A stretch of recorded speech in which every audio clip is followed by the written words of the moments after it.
Hello, welcome to another episode of Ask Ryan. Today's question is, Hi Ryan, I recently tried to launch something and it was an epic fail. I feel quite embarrassed and down, to be honest with you. I want to bounce back to being my positive self and get back on track. Could you give me some tips? James, London. Hi James, yeah, of course. So the first thing, I'm sorry that you feel down and embarrassed. You really have no need to, okay? Firstly, you tried, right? And that's a very big thing. Most people don't even do that. The second thing is I'd like you to try and think about failure as feedback. All right? So look at the situation, look at what went wrong, and use it to grow. You know, most people don't get things right the first time they do them. If that was the case, then everybody would be an overnight millionaire and have the body they want, etc. So try and think about what you can learn from your perceived failure, right? Think of it as feedback. In terms of bouncing back, I'd really suggest the first thing would be give yourself a break. All right, you tried, you made the effort, you stepped up. You know, if you were my client, I'd be really praising you and saying, well done, I'd like to see you praising yourself. The second thing is, how would you be acting if you felt like you could bounce back? What would the bounced back version of you look like? Okay, you'd probably be, walking a bit taller and feeling more confident and being a lot nicer to yourself. So please start doing that now. All right. Often you have to act a certain way before you can feel it. We think it's the other way around. The second thing to bouncing back is I would actually take what you've done.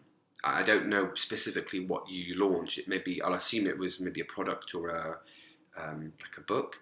But take what didn't work and do it again, but change your approach. It doesn't always have to be a big approach, a big change, sorry. It doesn't always have to be a massive 360 change. You can just change one or two things and get completely different results.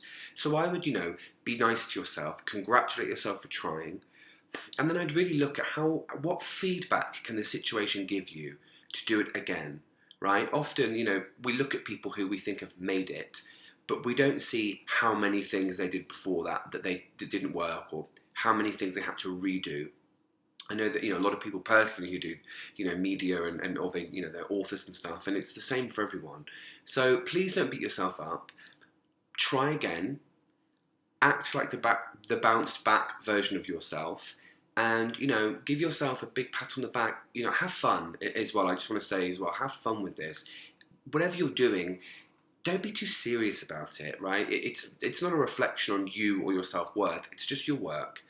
And, when you start to look at things like that and you sort of almost develop a playful attitude with it, like, okay, so I'll try again. I'll implement the following lessons. Let's see how that works out.